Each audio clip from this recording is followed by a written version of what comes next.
Letter design ಆಯ್ತು, ಮತ್ತೆ ಮುಂಬರುವ ಹಂತವೇ ISBN ಅಂಡ್ ಕಾಪಿ ರೈಟ್ಸ್. ಮೊದಲಿಗೆ ISBN ಅಂದ್ರೆ ಏನು ಅಂತ ತಿಳ್ಕೊಳ್ಳೋಣ. ISBN ಅಂದ್ರೆ international standard book number. So ಇದು ಯಾಕೆ ಪುಸ್ತಕಕ್ಕೆ ಇರಬೇಕು ಅಂತ ಕೇಳಿದ್ರೆ, ಇದೇನ್ ಮ್ಯಾಂಡೇಟರಿ ಆಗಿ ಇರಲೇಬೇಕು ಅಂತ ಅಲ್ಲ, ಬಟ್ ಇದ್ರೆ ಒಳ್ಳೆಯದು. ಯಾಕಂದ್ರೆ ನೀವೊಂದು ಕೃತಿಯನ್ನ ಬಿಡುಗಡೆ ಮಾಡಿದಾಗ ಪುಸ್ತಕ ಮಳಿಗೆಗಳಿಗೂ, ಗ್ರಂಥಾಲಯಗಳಿಗೂ ಅಥವಾ ಆನ್ಲೈನ್ ಪ್ಲಾಟ್ಫಾರ್ಮ್ಸ್ ಆಗಿರುವಂತಹ ಅಮೆಜಾನ್, ಫ್ಲಿಪ್ಕಾರ್ಟ್ ಈ ರೀತಿಯಾಗಿರುವಂತದ್ ಕಡೆ ನೀವು ಡಿಸ್ಟ್ರಿಬ್ಯೂಟ್ ಮಾಡಬೇಕು ನಿಮ್ಮ ಒಂದು ಪುಸ್ತಕವನ್ನ ಅಥವಾ ಕೃತಿಯನ್ನ.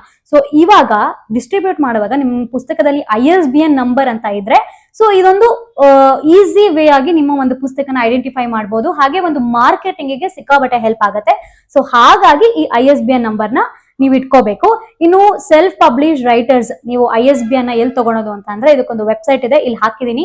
ಸೊ ಅದ್ರ ಮೂಲಕ ನೀವು ISBN ನಂಬರ್ನ ತಗೋಬೇಕು.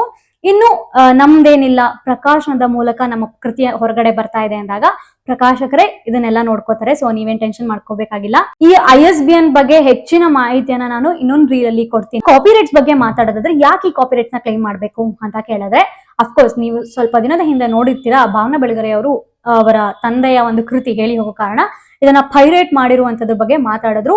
ಅಂಡ್ ಕಾನೂನು ಕ್ರಮ ಕೂಡ ತಗೊಂತೀನಿ ಅಂತ ಅಂದ್ರು. ಈ ರೀತಿಯಾದ ಸಂದರ್ಭಗಳು ಬಂದಾಗ ನೀವೇನಾದ್ರು ಕಾಪಿರೈಟ್ ನ ಕ್ಲೈಮ್ ಮಾಡಿ ನಿಮ್ಮ ಕೃತಿ ಯಾರು ಪೈರೇಟ್ ಮಾಡಲು ನೋಡಿದಾಗ ಕಾನೂನು ಬದ್ಧವಾಗಿ ಅವ್ರ ಮೇಲೆ ಕ್ರಮವನ್ನು ತಗೋಬಹುದು.